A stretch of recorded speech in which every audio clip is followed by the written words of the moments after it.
find that the change in viewpoint from the United States Department of State's side regarding North Korea offering to negotiate and discuss the issue without preconditions is amazingly good. It's especially astounding in the fact that the Trump administration is so irrational and so changeable, and has in fact made such a mess out of things in the Middle East with giving Quds, Jerusalem, to Israel, and making common cause with Israel against Palestine and the rest of the Arab and Muslim world.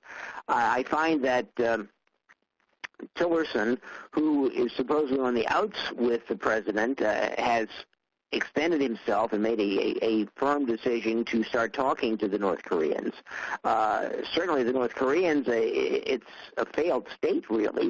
They're poor, they're starving, and they have nothing to offer the rest of the world except maybe coal and fish. So I think normalization of relations, ending this war of words, ending these threatening gestures with overflights of warplanes and sending warship after warship into waters around North Korea is absolute insanity, and a way to bring about another war, which the United States does not need and the rest of the world does not need, because it can rapidly escalate, destroying South Korea and Japan and maybe parts of the United States. We don't know.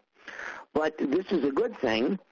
And I find it reprehensible that the Prime Minister of Japan, Abe, is opposed to it. I find that his right-wing viewpoints are not good. His efforts to create a change in the Constitution to use the Japanese supposed self-defense force as more of a war-fighting force outside Japan's territorial waters to be very disquieting.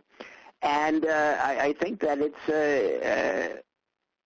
the Japanese have to be told that their own interest lies in the fact of putting an end to the conflict or potential conflict between North Korea and the region. I think that Tillerson is doing the right thing, and I think that it's absolutely amazing, as I mentioned earlier.